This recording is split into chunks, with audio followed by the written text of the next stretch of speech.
मुस्तफा जाने रहमत पे लाखों सलाम।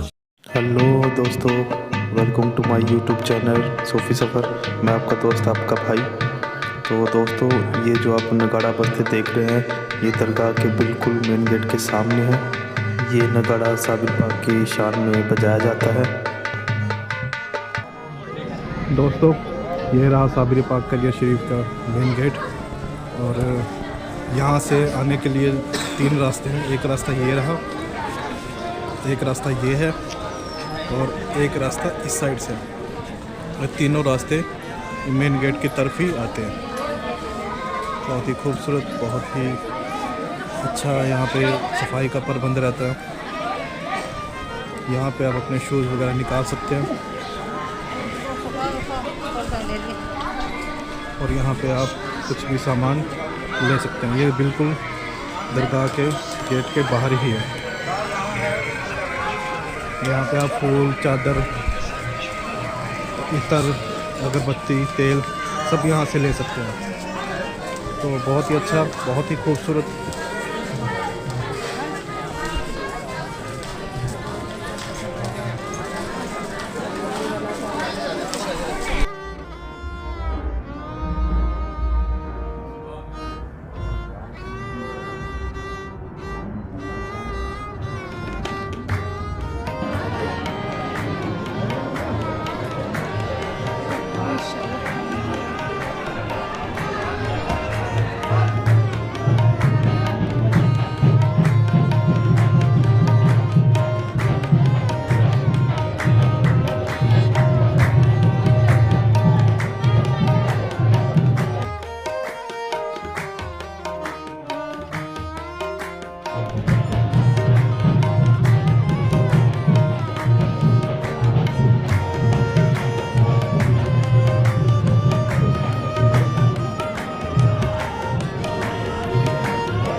तो दोस्तों, अब हम कलिया शरीफ में, और ये जो मज़ार है साबिर पाक कलिया शरीफ रहमतुल्लाह अलैह जी का।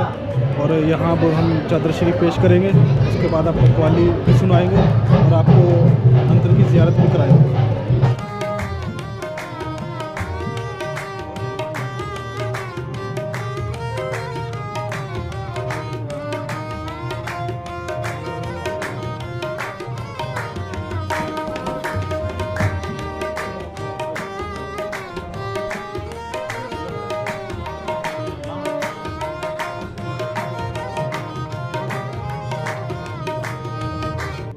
दोस्तों, हम मज़ार शरीफ में अंदर आपको ज़ियारत करा रहे हैं। ज़ियारत करिए और दुआ करिए हमारे लिए भी और अपने लिए भी।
दोस्तों आप मेरे पीछे जो गुलर का पेड़ देख रहे हैं, ये वो गुलर का पेड़ है जिसके सहारे, जिन फलों के सहारे पानी पी के और ये गुलर का फल खा के 12 साल तक इन्होंने अपनी ज़िंदगी में गुजर बसर किया। तो ये वो पेड़ है गुलर का, जहाँ पे इन्होंने गुलर के फल और पानी पी के 12 साल तक अपनी ज़िंदगी को गुजर बसर किया। इस गुलर के फल से 12 साल तक इन्होंने अपनी ज़िंदगी को गुजर बसर किया। 12 साल तक इन्होंने कुछ नहीं खाया, वो बस सिर्फ़ और सिर्फ पानी और गुलर के फल खा के अपनी ज़िंदगी बिताई। और यही गुलर का पेड़ है जिसके सहारे वो 12 साल तक खड़े रहे। फिर बाबा फरीद शकर रहमतुल्लाह अलैह जी ने शमशुद्दीन पानीपती जी को भेजा और उनको बोला कि अगर आप पीर की निस्बत चाहते हो तो आप उस साबिर पाक को अगर नीचे बैठा सकते हो, जो 12 साल से खड़े हुए हैं, तो वो पीर आपके बन जाएंगे। तो रहमतें बहुत बड़ी हैं, दुनिया बहुत छोटी है। रहमतें बताने लगे या इनकी करामातें बताने लगे तो ज़िंदगी हमारी छोटी पड़ जाएगी। दोस्तों बहुत आला मुकाम है पीरी फ़िक्री में, बहुत बड़ा मुकाम, बहुत बड़ा दर्जा इनका। तो अल्लाह सबकी रहमतें करे, सबको तो दुरुस्तियाँ दे। तो दोस्तों साबिर पाक का पूरा नाम हज़रत मखदूम सैयद अलाउद्दीन अली अहमद साबिर पाक रहमतुल्लाह अलैह हैं और उनके वालिद का नाम सैयद अब्दुर रहीम था। और ये असली में सही में सैयद थे। और इनके जो वालिद थे उनका जो सिलसिला था वो हज़रत इमाम हुसैन से मिलता था, और वालिदा साहिबा का जो सिलसिला था वो हज़रत उमर फ़ारूक रज़ी अल्लाहु अन्हु ताला से मिलता था। के नाना जान बाबा फरीद शकर रहमतुल्लाह अलैह जी, जिनका मजार शरीफ पाकपटन में है, पाकिस्तान में है, वो आपके नाना जान भी हुए और आपके पीर भी हुए, क्योंकि आपने जो बैत हासिल की थी वो बाबा फरीद से ही की थी और आप बाबा फरीद के ही मुरीद हुए। तो बहुत ही आला और ऊंचा रुतबा पीरों फ़िक्रों में आपका गिना जाता है। साबिर पाक का आपको लक़ब मिला क्योंकि आपने 12 साल तक सिर्फ़ गुलर और पानी से आप अपना जीवन का गुजर बसर किया। अपना जीवन पानी और गुलर के फल से ही आपने बिताया। तो बहुत ही आला मुकाम, बहुत आला दर्जा पीरी फ़िक्री में आपका। आप बचपन से ही वली हुए, इसी वजह से दुनिया में तशरीफ़ लाते ही आपकी करामातें ज़ाहिर होना शुरू हो चुकी थी।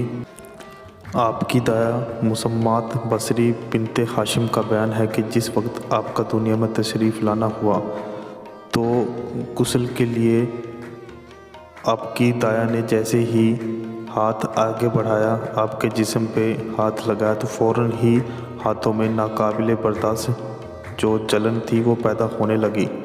तब वालिदा से पूछ के आपकी दाया ने वज़ू किया, वज़ू करने के बाद फिर आपको गुस्ल कराया। तो बचपन से ही आपकी करामातें शुरू होना हो चुकी थी और बचपन से ही आप वली थे।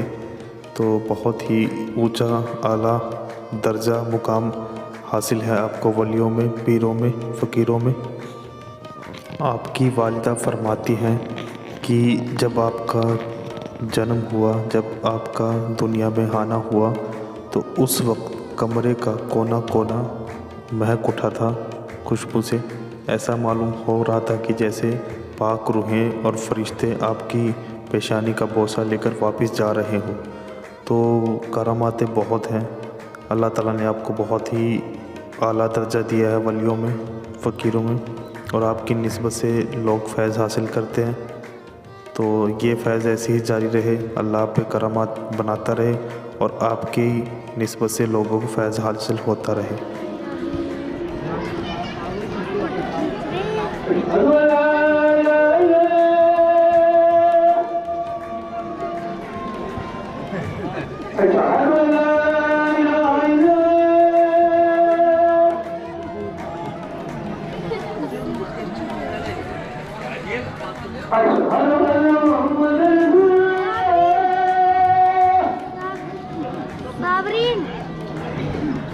तुम बेटा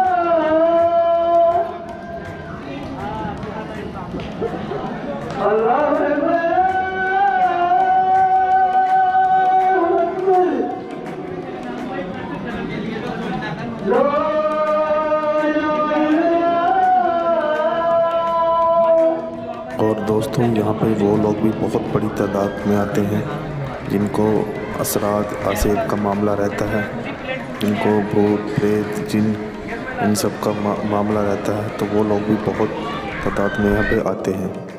और साबिर पाक की निस्बत से, उनके करम से यहाँ पे जितने भी लोग आते हैं दुखी बेसहारा या जिनको असेब असरात का मामला रहता है, वो यहाँ से ठीक होके जाते हैं।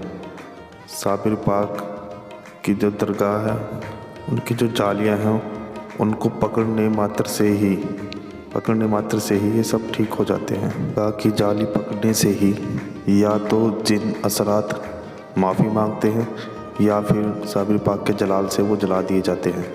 तो बहुत बड़ी करामात है ये साबिर पाक की यहाँ पे, और ये चलती रहती है ऐसे ही। जब भी आप आओगे तो आप अपनी आंखों से देख सकते हैं कि यहाँ पे जिनों भूतों का कैसे इलाज किया जाता है। तो ये दरगाह की बहुत बड़ी अभी करिश्मा है, करामात है। तो जब भी आप आइएगा तो ज़रूर देखिएगा। दोस्तों ऐसे ही प्यार बनाए रखिए और दुआओं में याद रखिए, और प्लीज़ चैनल को लाइक शेयर सब्सक्राइब करें। और दोस्तों मेरा ये मतलब नहीं कि मैं आपसे चैनल को लाइक और शेयर करवाता हूँ, इसमें मुझे कोई मतलब है या कुछ है। बस ये रहता है कि जैसे मैं आपको ज़ियारत करवाता हूँ दरगाह की, ऐसे ही आप आगे ज़ियारत करवा सकते हैं।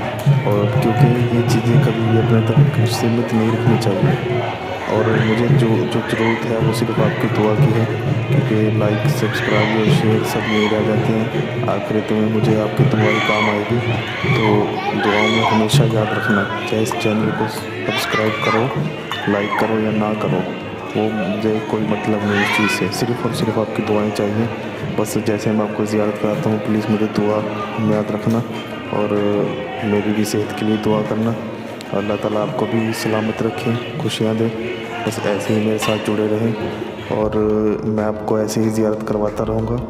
बस मुझे मोटिवेशन चाहिए कि अगर आप चैनल को लाइक या कमेंट करते हो तो मुझे मोटिवेशन मिलता है, फिर मैं आपको ऐसी वीडियो आगे भी दिखाता रहूँगा। ये लाइक सब्सक्राइब और सब कुछ यही रह जाता है दोस्तों। तो मुझे आपकी दुआ की ज़रूरत है, जो मेरे साथ रहेंगी अब भी और आखिरत में भी। तो हमेशा दुआ में याद रखिएगा, हमेशा खुश रहिएगा, अपनी सेहत का ध्यान रखिएगा। अल्लाह हाफिज़।